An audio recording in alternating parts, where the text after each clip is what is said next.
I went to the woods because I wished to live deliberately, to front only the essential facts of life, and not, when I came to die, discover that I had not lived.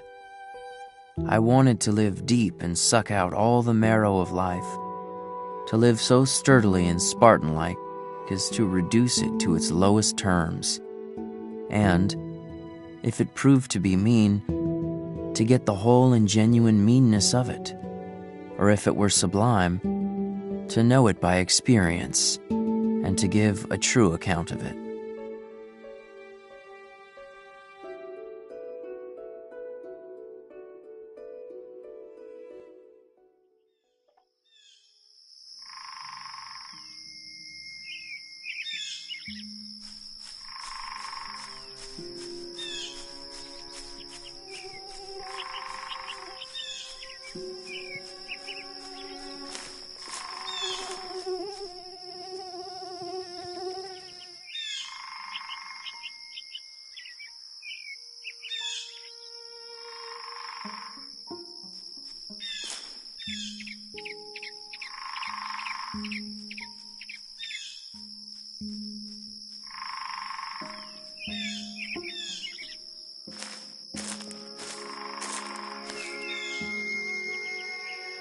When I wrote the following pages, or rather the bulk of them, I lived alone in the woods, a mile from any neighbor, in a house which I had built myself, on the shore of Walden Pond, in Concord, Massachusetts, and earned my living by the labor of my hands only.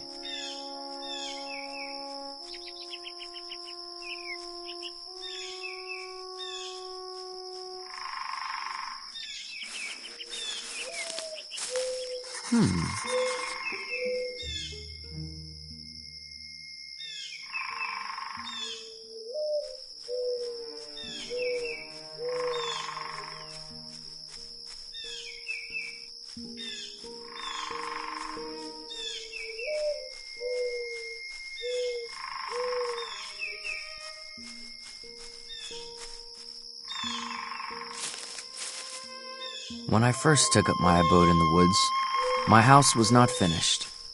It was a pleasant hillside where I worked, covered with pine woods, through which I looked out on the pond, and a small open field in the woods where pines and hickories were springing up.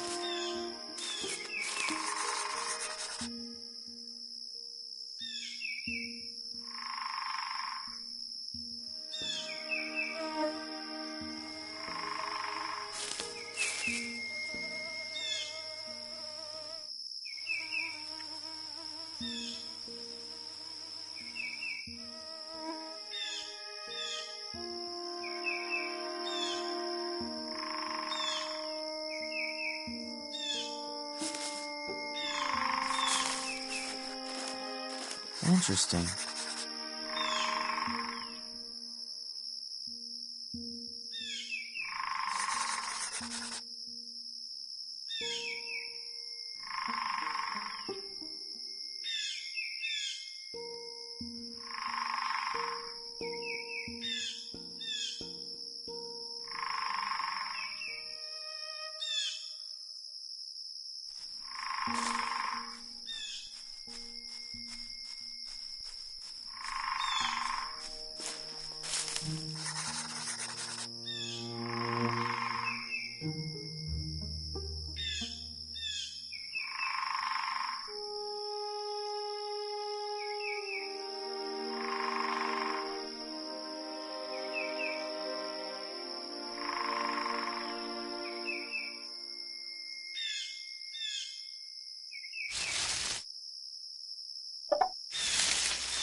July 4th, 1845. Dearest Henry, congratulations on the start of your experiment. I hope that the work goes well and the ideas are fruitful. Mr. Emerson says you are intent to devour yourself in our woods, but I hope that you will remember to take good care and keep yourself well. Mother worries, as do I. Your loving sister, Sophia.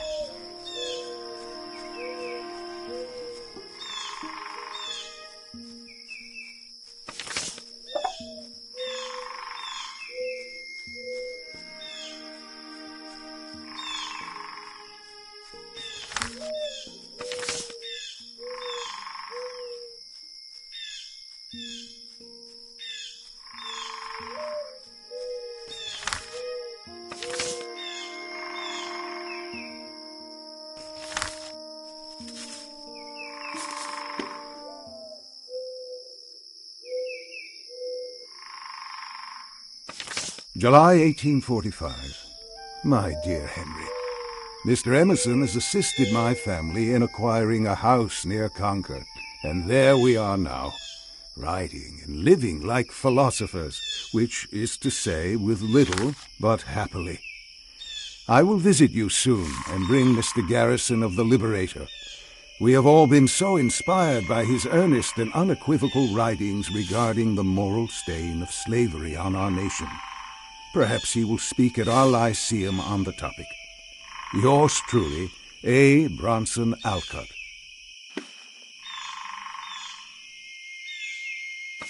July, 1845.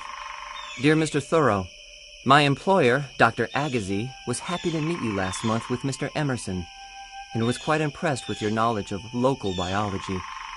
He wonders if you might be able to provide some specimens for him to use in his work. Dr. Agassiz would gladly come to Concord to collect such specimens himself, but is drawn away by numerous and pressing engagements. If you are amenable to this idea, we will soon send you requests for these items and are happy to pay you for your trouble. Sincerely, James Elliott Cabot, Assistant to Dr. Agassiz, Harvard University.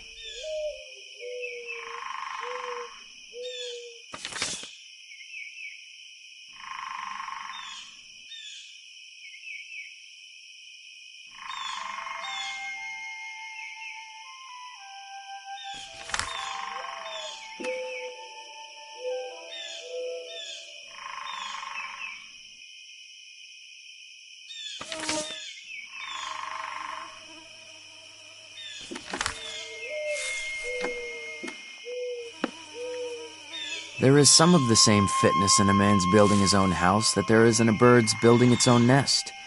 Who knows but if men constructed their dwellings with their own hands and provided food for themselves and families simply and honestly enough, the poetic faculty would be universally developed, as birds universally sing when they are so engaged.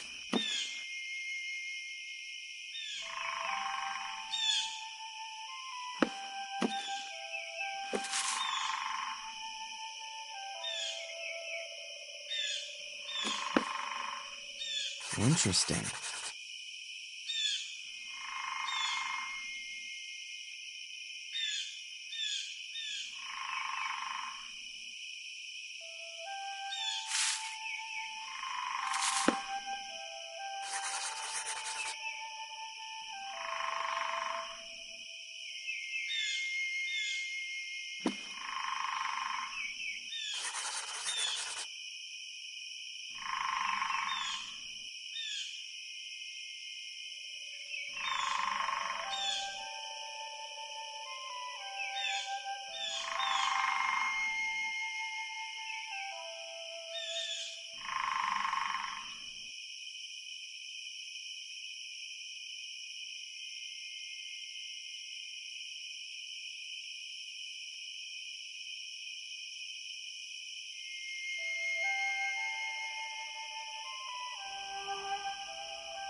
What are you doing now? Emerson asked.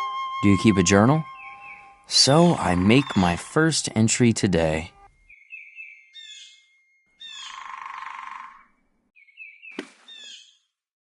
Interesting.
I learned that it would cost incredibly little trouble to obtain one's necessary food, even in this latitude, that a man may use as simple a diet as the animals, and yet retain health and strength.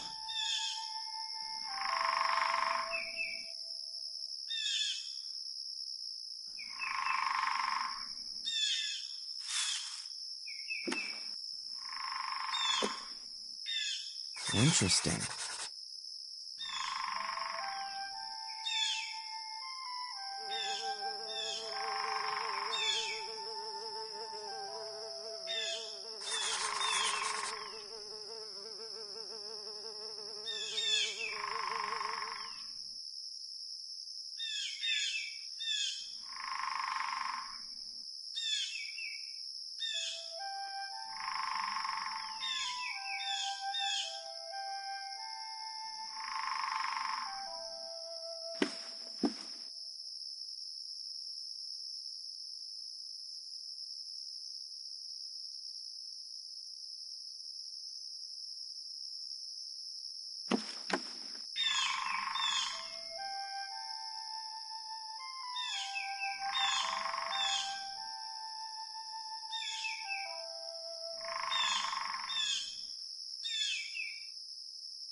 July 1845. Dear Henry, you've told me yourself that it is difficult to begin anything without borrowing, and I know that you can use an axe, so I've left one for you in my front yard by the chopping stump.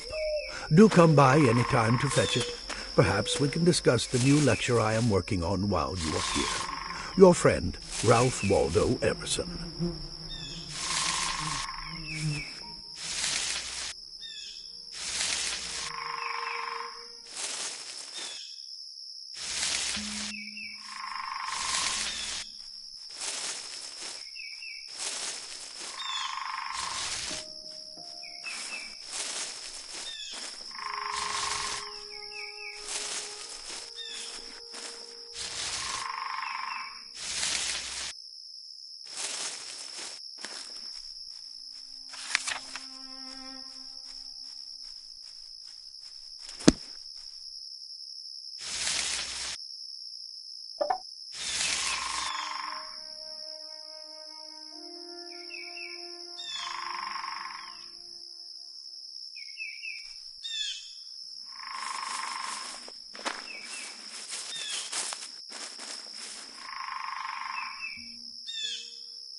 Huh.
Interesting.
Huh.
Interesting.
It's very good to make your acquaintance, Mr. Thoreau. Your sister seems to believe our thoughts and philosophies are very much aligned. It is good to find a youth so interested in the finer fruits of thought.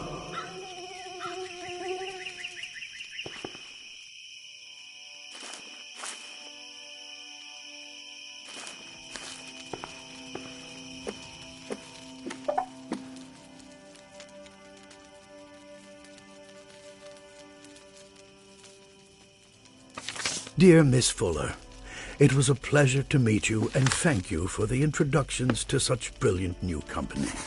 I am sure that writers such as these will fill our new journal with rays of golden talent. I have another name to add to the roster of our dial, Mr. Henry David Thoreau, a fine, brave youth of this town from whom I expect great things. I will send you some of his work soon. My son, young Waldo, is very well, and wife Lydian sends her love. R.W. Emerson.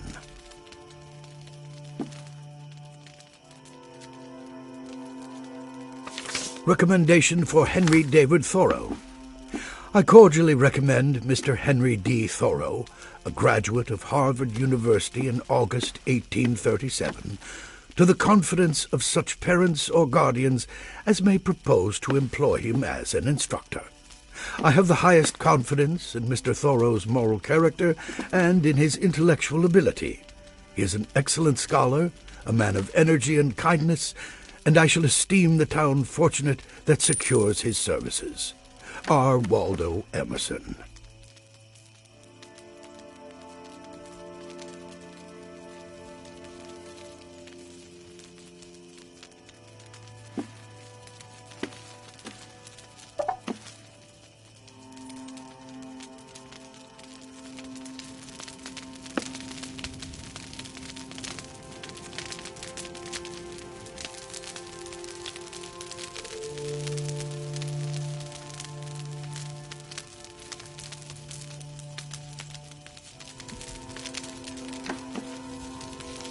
Interesting.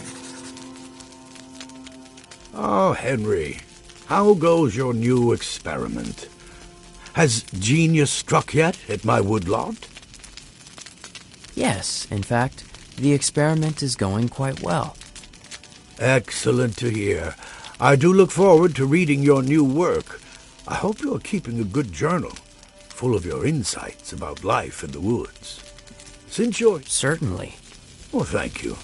I know you're quite busy with your own work, but I need help finding my copy of Homer's Iliad.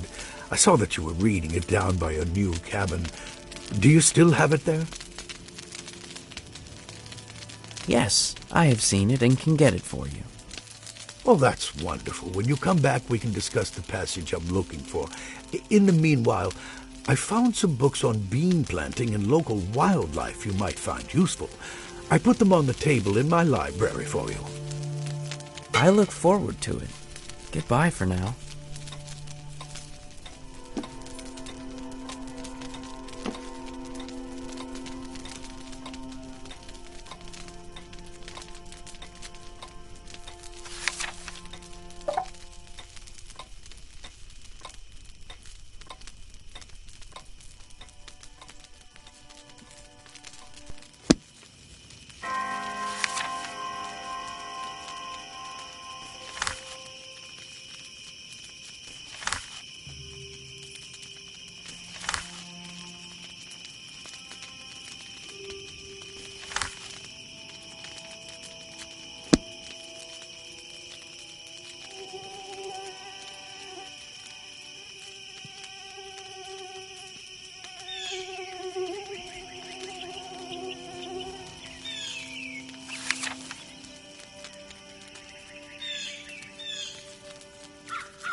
Huh.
Ah, hello.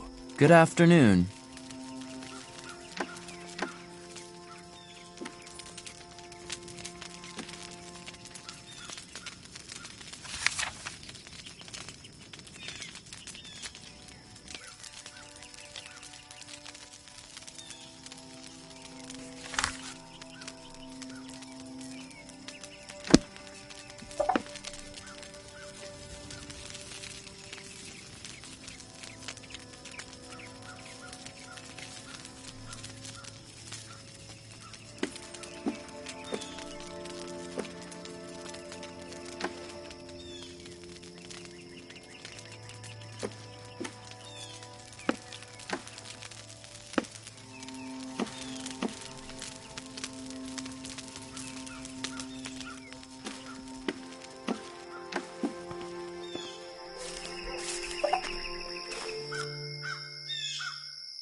Huh.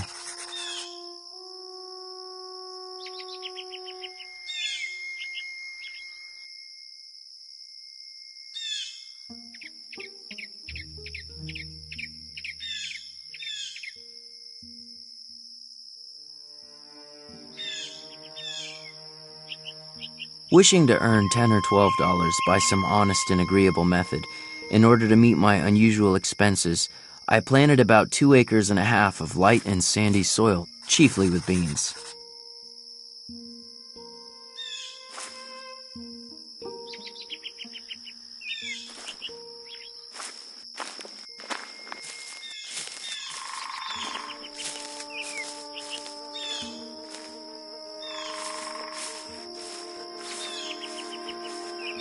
Interesting.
What shall I learn of beans or beans of me? I cherish them, I hoe them, early and late I have an eye to them, and this is my day's work.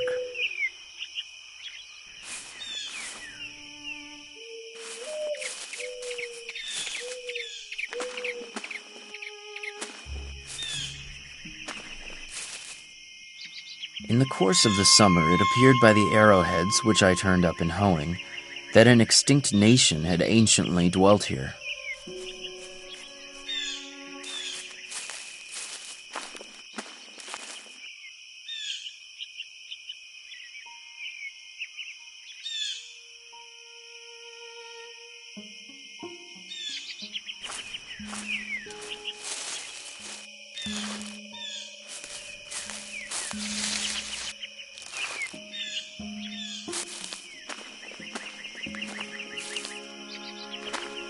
As I drew a still fresher soil about the rows with my hoe, I disturbed the ashes of unchronicled nations who in primeval years lived under these heavens, and their small implements of war and hunting were brought to the light of this modern day.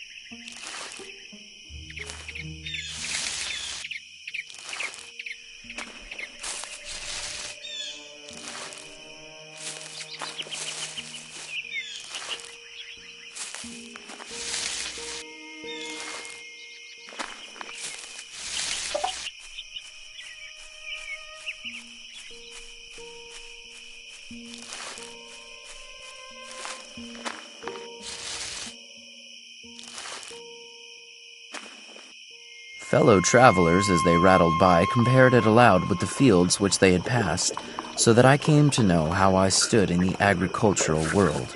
Mine was, as it were, the connecting link between wild and cultivated fields. As some states are civilized, and others half-civilized, and others savage or barbarous, so my field was, though not in a bad sense, a half-cultivated field.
Here in the woods, I live in each season as it passes, breathe the air, drink the drink, taste the fruit, and resign myself to the influence of the earth.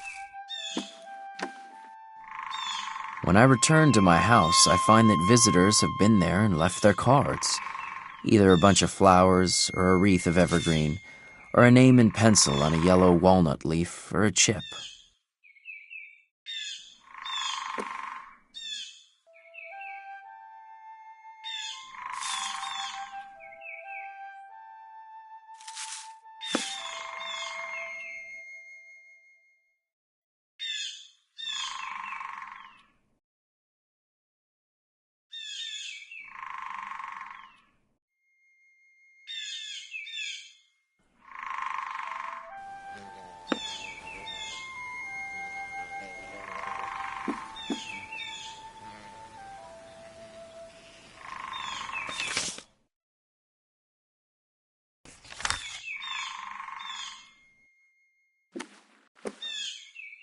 I was as much affected by the faint hum of a mosquito making its invisible and unimaginable tour through my apartment at earliest dawn as I could be by any trumpet that ever sang of fame.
August, 1845. Dear Henry, don't forget that we care for you and miss you at home. Should you visit, I have left a surprise for you on the game table. as I know you love a good challenge. Stay safe and healthy. Your sister, Sophia.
My house was on the side of a hill, immediately on the edge of the larger wood, in the midst of a young forest of pitch pines and hickories, and half a dozen rods from the pond, to which a narrow footpath led down the hill.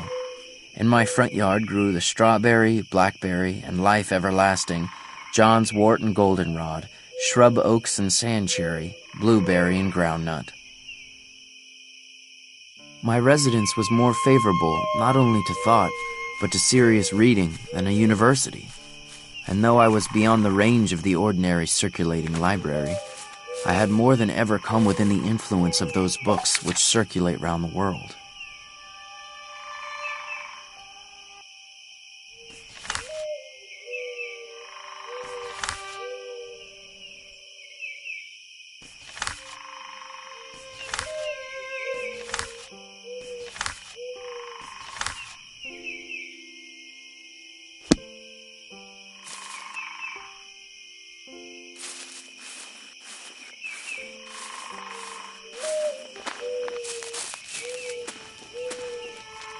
The grand necessity, then, for our bodies is to keep warm, to keep the vital heat in us.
Be ready, friend Henry.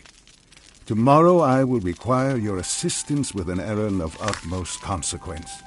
Look for my instructions here at your cabin tomorrow morning, and be ready to put your expert knowledge of our woods to work for the cause of freedom. I hope you will not fail me. Most sincerely, A. Bronson Alcott. The necessaries of life for man in this climate may, accurately enough, be distributed under the several heads of food, shelter, clothing, and fuel. For not till we have secured these are we prepared to entertain the true problems of life with freedom and a prospect of success.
Near at hand, upon the topmost spray of a birch, sings the brown thrasher, or red mavis, as some love to call him, all the morning, glad of your society, that would find out another farmer's field if yours were not here. While you are planting the seed, he cries, drop it, cover it up, pull it up, pull it up, pull it up.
Henry and John have decided to start their own school, Father. It means they won't be able to help much in the pencil factory, but they already have several students promised to attend, and it will be a fine, uncommon school, won't it, Henry?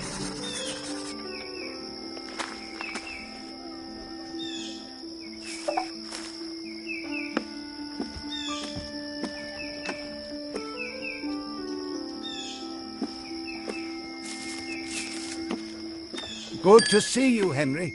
Good afternoon.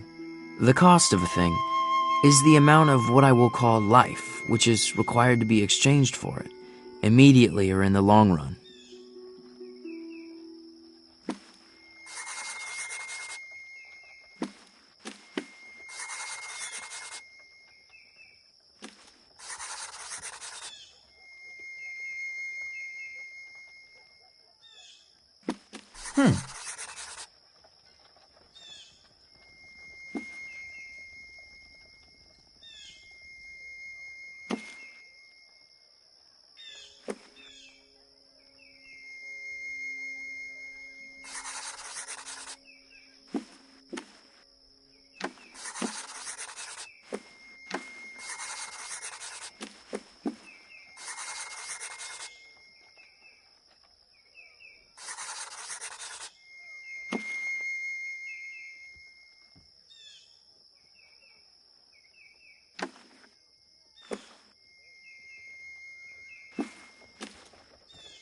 Most of the luxuries and many of the so-called comforts of life are not only not indispensable, but positive hindrances to the elevation of mankind.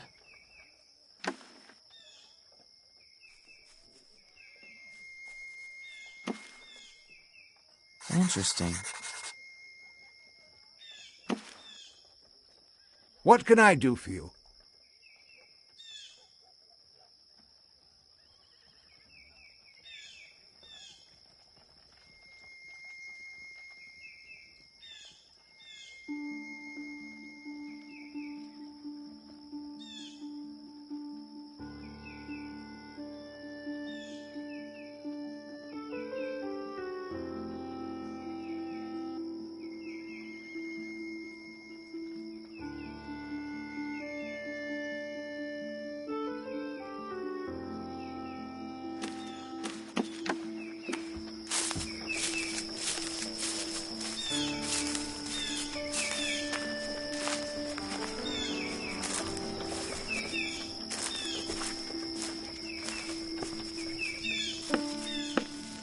Interesting.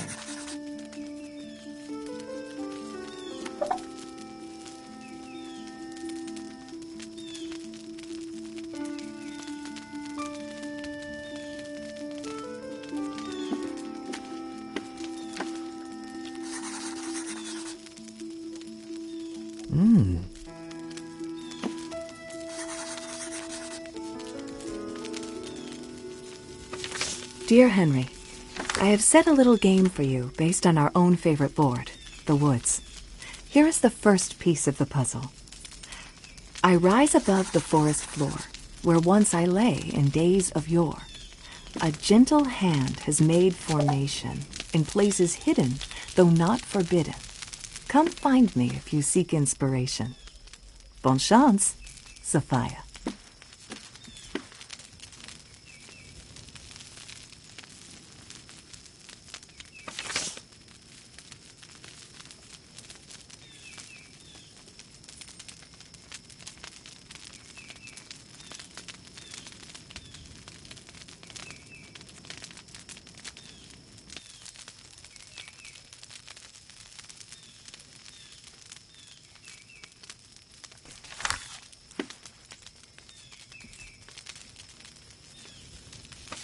August 1838.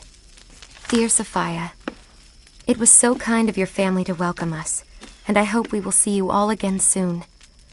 Edmund looks forward to starting his studies with your brothers, and I'm sure we will all see much more of each other. The poems Henry sent came safely and pleased us much. The sonnet entitled Beauty is my favorite. Best regards, Ellen Sewell. July 1838. Dear Messieurs Thoreau, my sister, whom you know, has sent me a copy of the Yeoman's Gazette with your advertisement for a new Concord Academy, and suggested I contact you regarding the education of my son, Edmund Sewell. Edmund is a bright pupil, and is in need of instruction preparatory to a collegiate course with the usual English branches of study. I will send him, with my daughter Ellen as chaperone, to meet you at your earliest convenience. Sincerely, Reverend Edmund Quincy Sewell.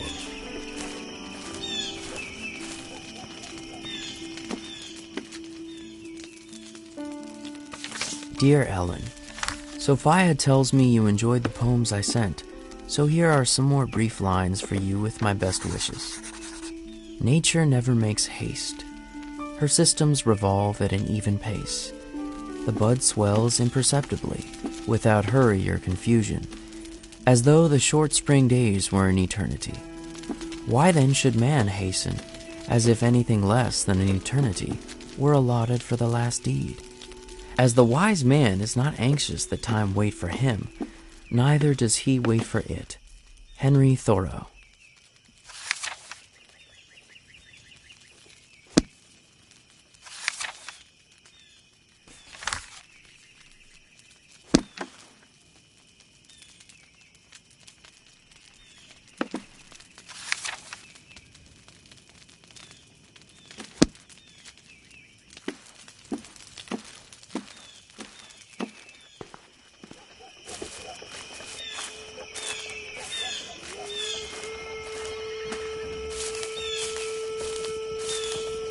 As I walked in the woods to see the birds and squirrels, so I walked to the village to see the men and boys.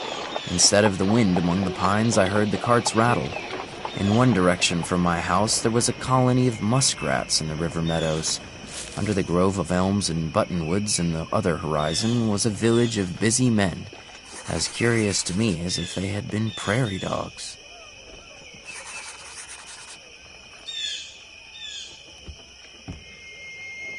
One afternoon, near the end of the first summer, when I went to the village to get a shoe from the cobbler's, I was seized and put into jail because, as I have elsewhere related, I did not pay a tax to, or recognize the authority of, the state which buys and sells men, women, and children like cattle at the door of its Senate house.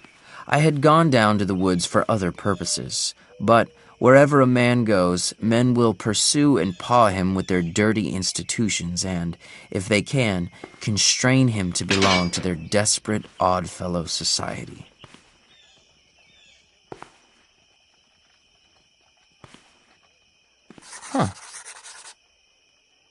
Under a government which imprisons any unjustly, the true place for a just man is also a prison.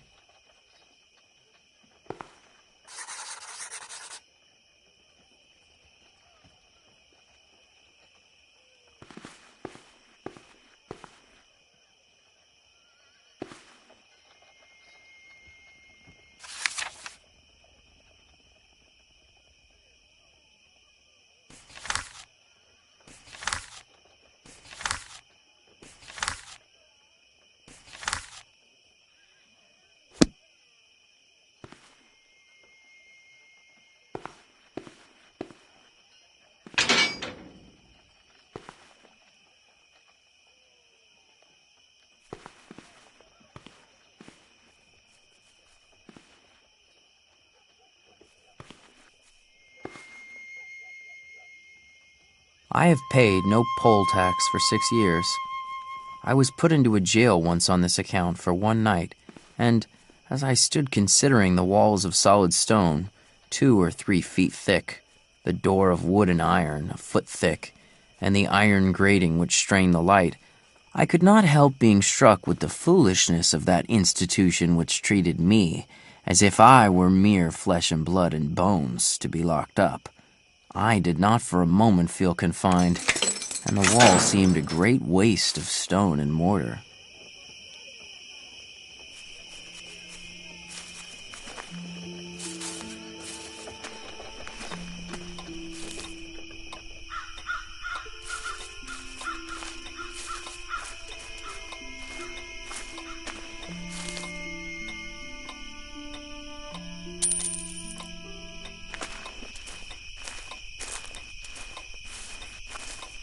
Men have become the tools of their tools.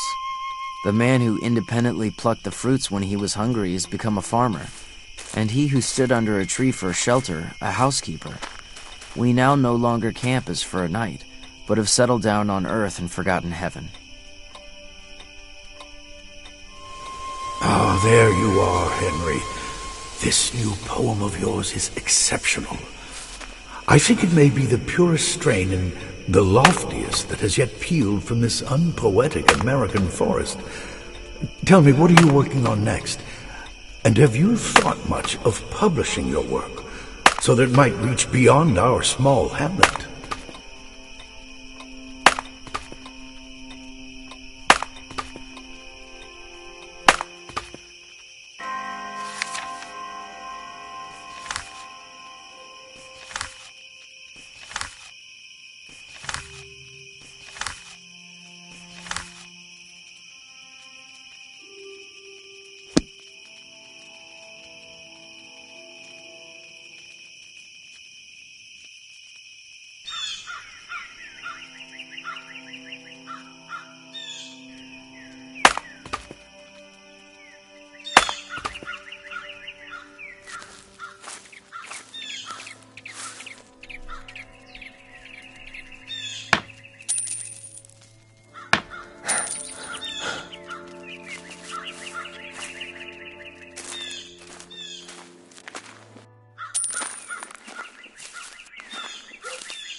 My dear Miss Fuller, it is good to hear from you that work on the next issue of The Dial proceeds. I am sending you a new piece that my young friend Thoreau has written for our journal. Talk with him but a few hours and you will find him a remarkable person, I am certain.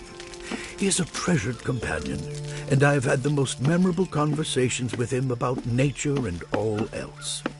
We are all well, and young Waldo sends you his love. R. W. Emerson.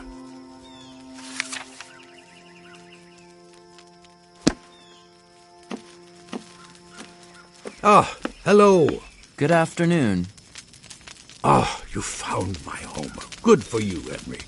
I wanted to look at that passage about the generations of mankind and how they're like the autumn leaves. You know the one I mean. Yes, I've read it. Well, that's good. I'd hoped you would, and that it would give you inspiration. Your experiment reminds me of the image of heroic life that Homer gives us. I wonder, can we all make our lives heroic in our quality of living, if not on the field of battle? Since you're here, I've also been looking all over for my works of Confucius. I was reading it the other day down by the marsh. Have you seen it there, by any chance? Yes, I have seen it and can get it for you. Oh, that's wonderful.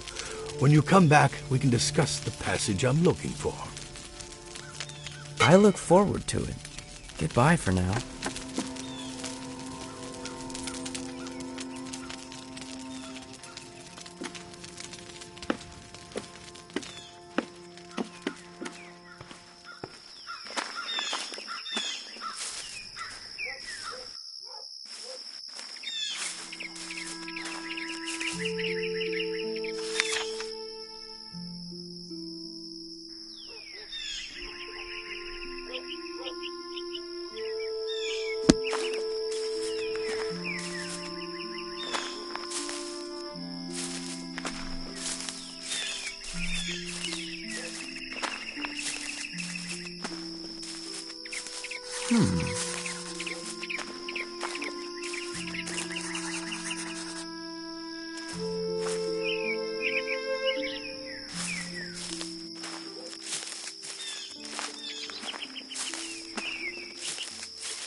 Interesting.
Before yet any woodchuck or squirrel had run across the road, or the sun had got above the shrub oaks, while all the dew was on, I began to level the ranks of haughty weeds in my bean field and throw dust upon their heads.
Society is commonly too cheap.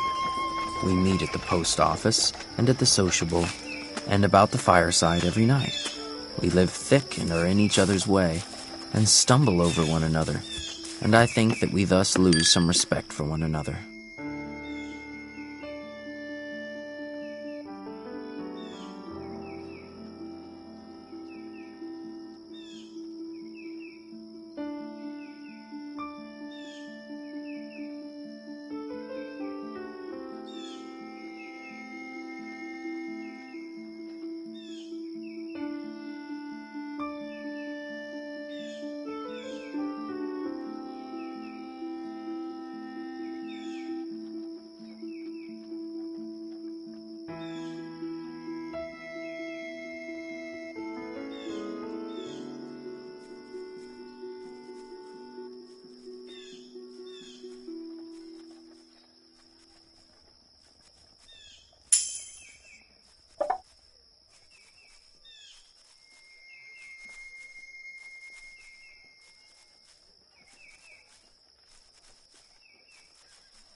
For my part, I could easily do without the post office. I think that there are very few important communications made through it. For a long time, I was a reporter to a journal, of no very wide circulation, whose editor has never yet seen fit to print the bulk of my contributions, and, as is too common for writers, I got only my labor for my pains. Hello then, Henry. Here for your mail or just snooping for news? I hear there will be a rally soon about these slavery questions. That abolitionist from Boston, Mr. Garrison, will be speaking, but I don't know much about such things.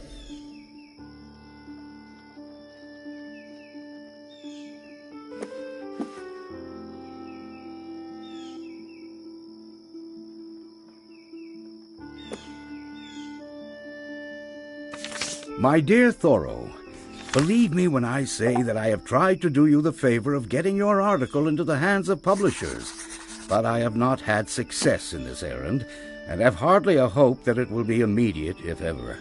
I know you have written a good thing, too good, I fear, to be profitable to yourself or attractive to publishers.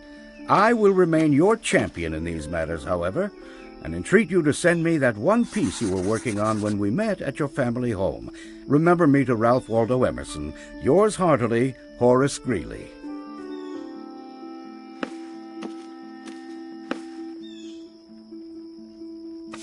Dear Mr. Thoreau, Dr. Agassiz was quite satisfied with the specimens you sent last month. He says to tell you that the small mud turtle was actually a very rare species, quite distinct from the snapping turtle as you labeled it. We would be very much obliged if you could supply us with samples of the following fishes from your small pond and can pay 75 cents apiece. 5 common shiners, 3 yellow perch, 1 walleye. Sincerely, James Elliott Cabot, Assistant to Dr. Agassiz, Harvard University.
The village appeared to me a great newsroom, and on one side, to support it, as once at Redding and Company's on State Street, they kept nuts and raisins, or salt and meal and other groceries.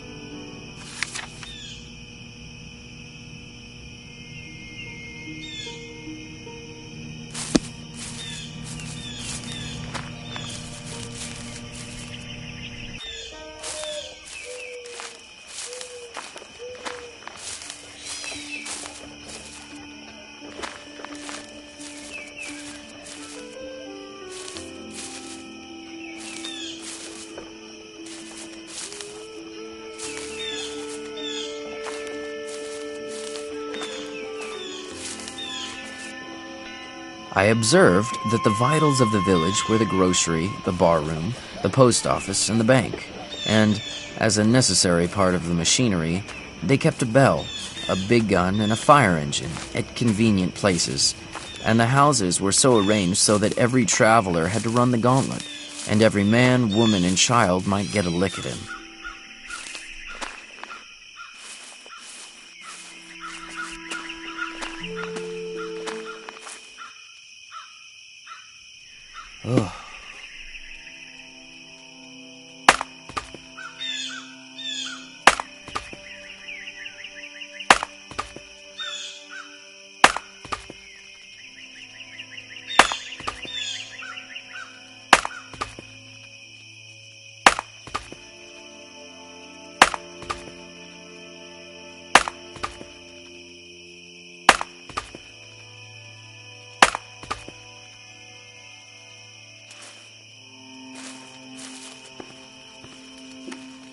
Henry, there you are.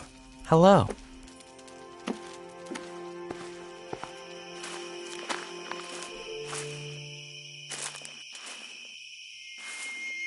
Every day or two, I stroll to the village to hear some of the gossip which is incessantly going on there, circulating either from mouth to mouth or from newspaper to newspaper, and which, taken in homeopathic doses, was really as refreshing in its way as the rustle of leaves and the peeping of frogs.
Summer is gone now, with all its infinite wealth, and still nature is genial to me. Though I no longer pluck so many berries on the hill, still I behold the same. All sound heard at the greatest possible distance produces one and the same effect, the vibration of the universal lyre, just as the intervening atmosphere makes a distant ridge of the earth interesting to our eyes by the azure tint it imparts to it.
Most men, even in this comparatively free country, through mere ignorance and mistake, are so occupied with the factitious cares and superfluously coarse labors of life that its finer fruits cannot be plucked by them.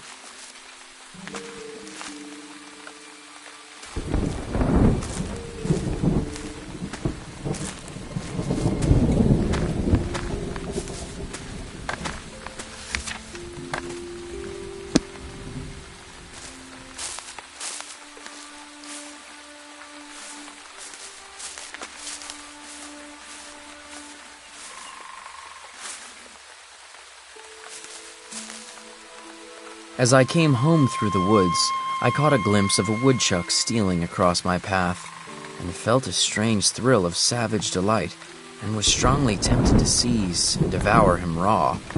Not that I was hungry then, except for that wildness which he represented.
Interesting.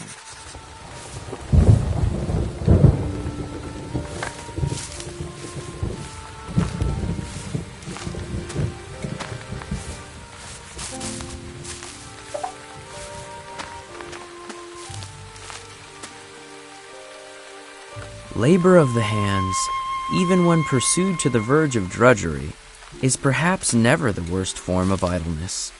It has a constant and imperishable moral, and to the scholar it yields a classic result.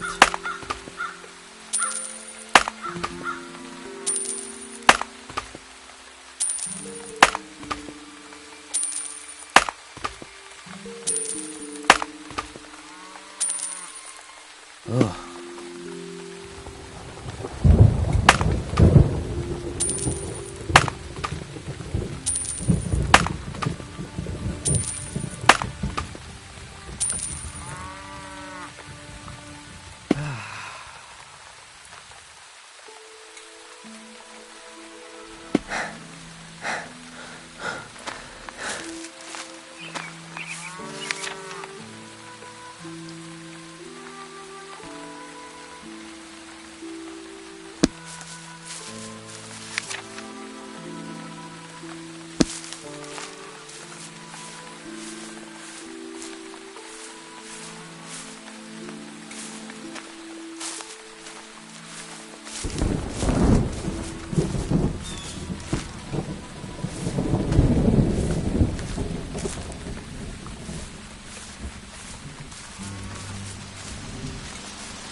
Confucius said, "To know that we know what we know, and that we do not know what we do not know, that is true knowledge."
I am no more lonely than the loon in the pond that laughs so loud, or than Walden Pond itself. I am no more lonely than a single mullein or dandelion in a pasture, or a bean leaf, or a sorrel, or a horsefly, or a bumblebee. I am no more lonely than the millbrook, or a weathercock, or the North Star, or the south wind, or an April shower, or a January thaw, or the first spider in a new house.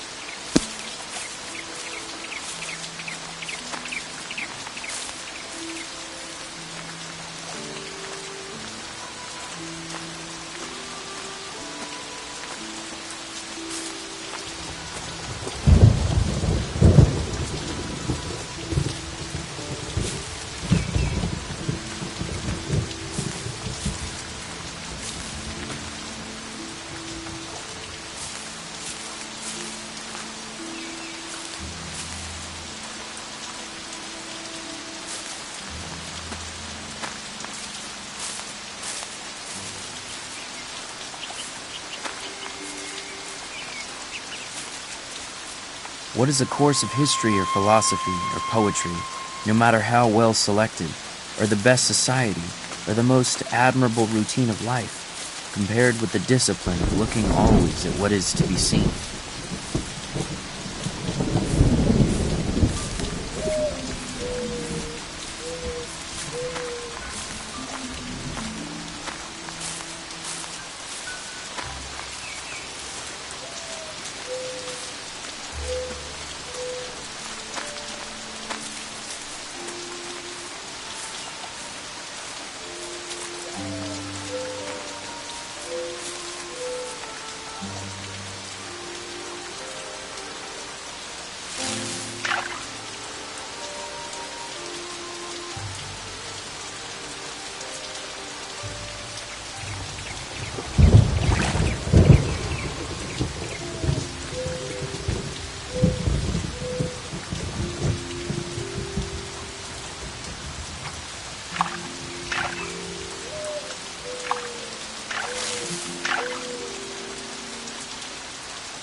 October, 1845. Dearest Henry, Mother asks how you are doing with your work out there in the woods.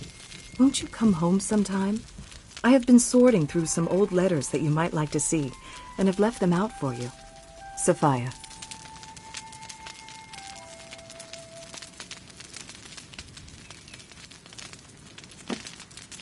No man ever stood the lower in my estimation for having a patch in his clothes. Yet I am sure that there is greater anxiety commonly to have fashionable, or at least clean and unpatched clothes than to have a sound conscience. We know but few men, a great many coats and breeches.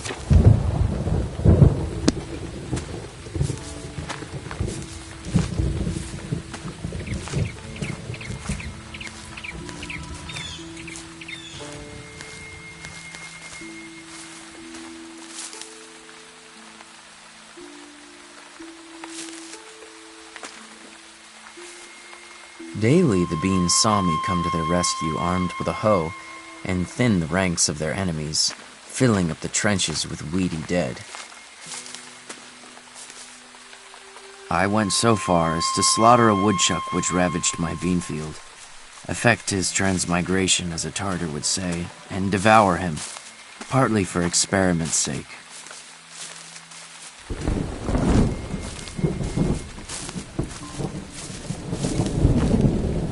It was a singular experience, that long acquaintance which I cultivated with beans. What with planting and hoeing and harvesting and threshing, and picking over and selling them. The last was the hardest of all, I might add, eating, for I did taste. I was determined to know beans. This is the result of my experience in raising beans. Plant the common small white bush bean about the 1st of June, in rows 3 feet by 18 inches apart, being careful to select fresh, round, and unmixed seed. Harvest as early as possible, if you would escape frosts and have a fair and saleable crop.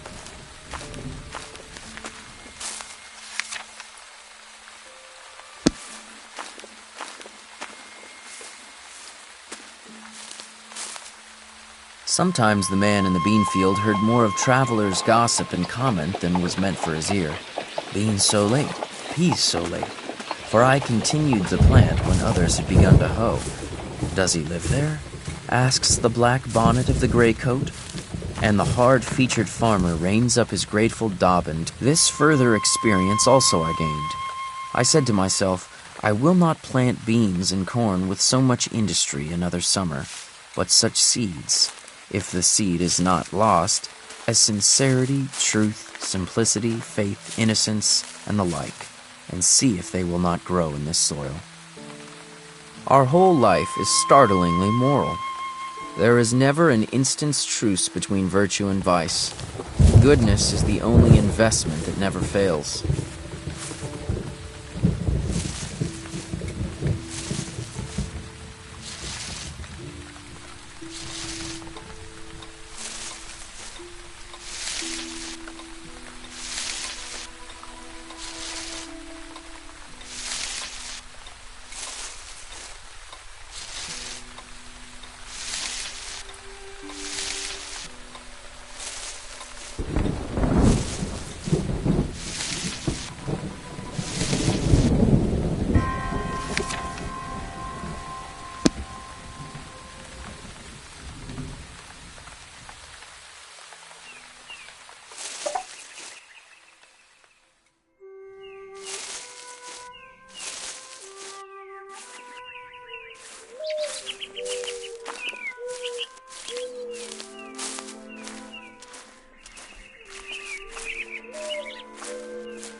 From under a rotten stump, my hoe turned up a sluggish, portentous, and outlandish spotted salamander, a trace of Egypt and the Nile, yet our contemporary.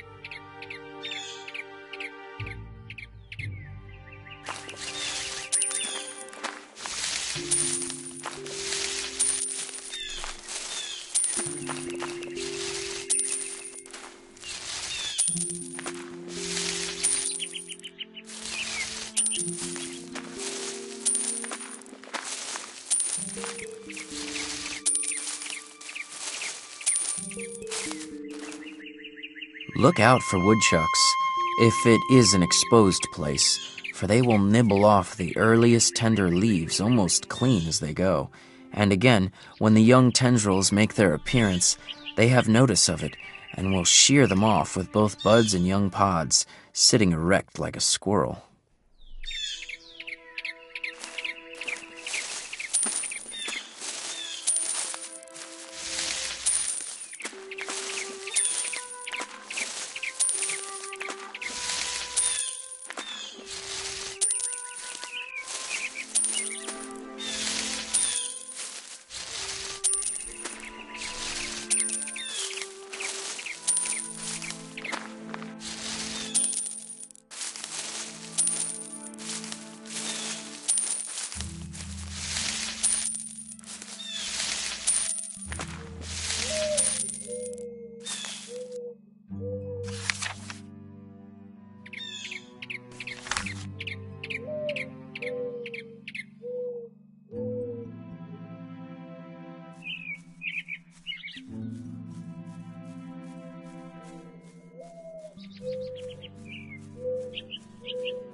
Interesting.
Interesting.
You must work more diligently on your writing, Henry. Don't be distracted with careless idles. Take care to discriminate between what appears and what is. Let others seem. Trust yourself to being. Open your senses and let nature think through you. Only then will you attain true culture.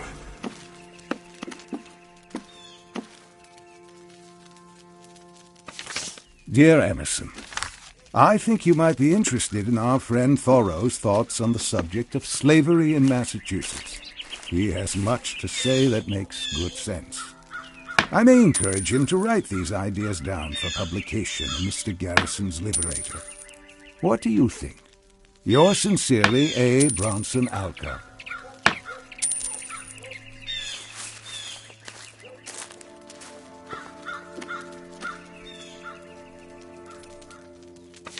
Dear Mr. Emerson, thank you for your hospitality of late. I look forward to our next conversations, and with Mr. Thoreau as well. He is a singular character, is he not? A young...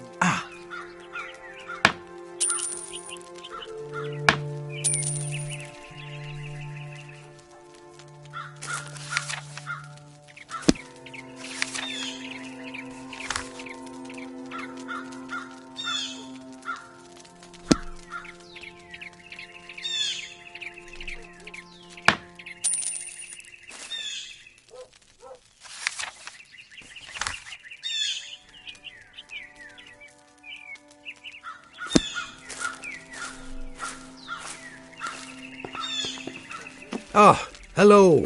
Good afternoon. Ah, you found my Confucius. Good for you, Henry. I wanted to look at that passage about knowing what we know and what we don't know. I know you must know the what I mean. Yes, I've read it. Well, that's good. I'd hoped you would, and that it would give you inspiration. Your experiment reminds me quite a bit of what Confucius says about needing only coarse rice for food, water to drink, and the bended arm for a pillow to achieve happiness. Since we're discussing these ethical scriptures, I've also been looking all over for my laws of Manu. I was reading it the other day over by the cleared area near Haywood's Peak. Have you seen it there by any chance? Yes, I have seen it and can get it for you. Oh, that's wonderful. When you come back, we can discuss the passage I'm looking for. I look forward to it. Goodbye for now.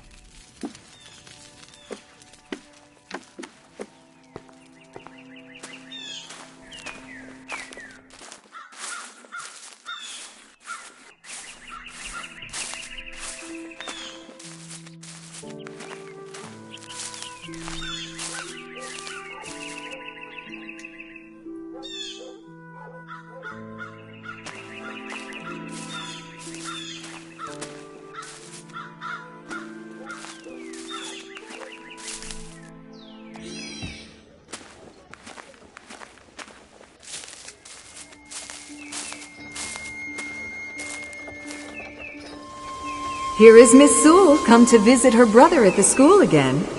I don't know which of our two professors looks more handsome. Do you, Ellen? John and Henry are regular peacocks when you are here with us. Come, let's all go for a row on the pond and settle their feathers. Signs were hung out on all sides to allure him. Some to catch him by the appetite, as the tavern and the victualling cellar, some by the fancy, as the dry goods store and the jeweler's, and others by the hair or the feet or the skirts, as the barber, the shoemaker, or the tailor.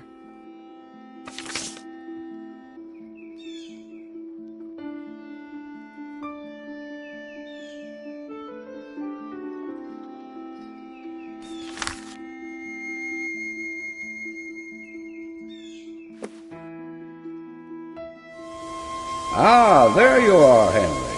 Still squatting out there in the woods, then? Hope that you're careful with your fires out there. We wouldn't want to see you burn down more of our fine woods.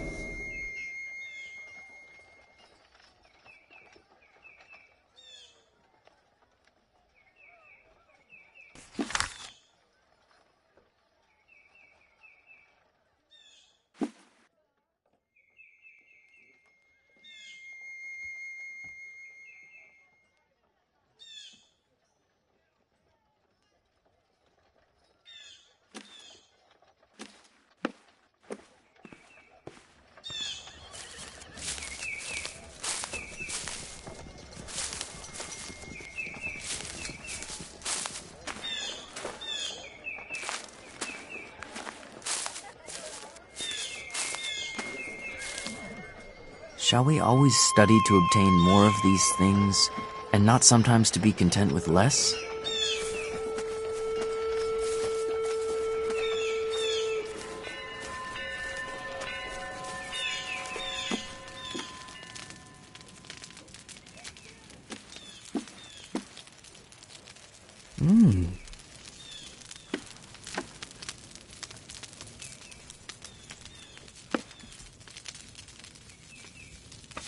June, 1839.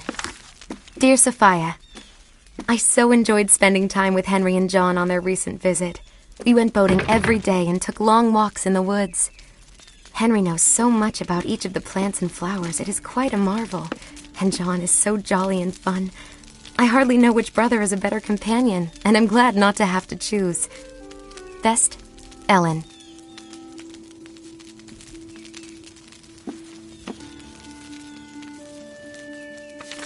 Dear Ellen, I think of our time together often, and hope that we will meet again soon. Till then, I send another poem for you. Two sturdy oaks, which side by side withstand the winter's storm, and spite of wind and tide, grow up the meadow's pride, for both are strong. Above they barely touch, but undermined, down to their deepest source, admiring, you shall find, their roots are intertwined, inseparably. Henry.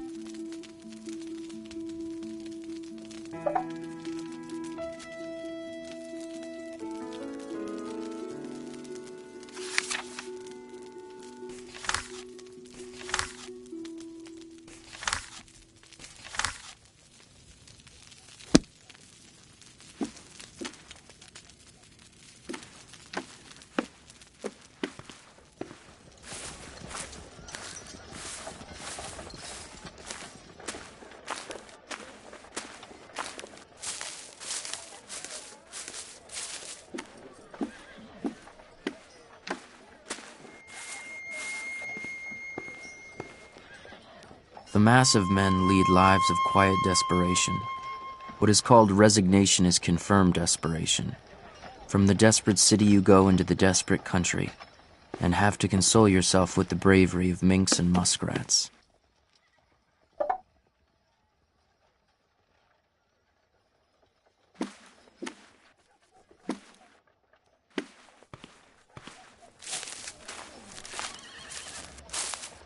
Hello, Henry.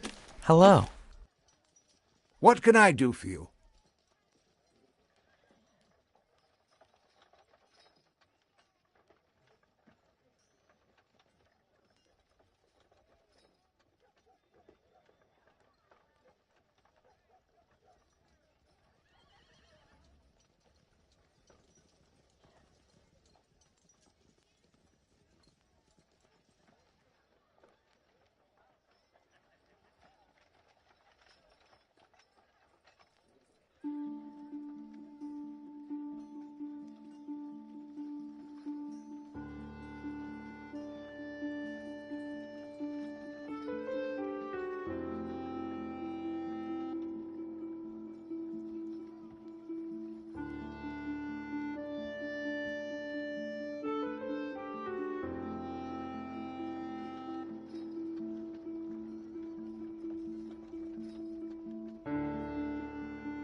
Ah, hello. Good morning.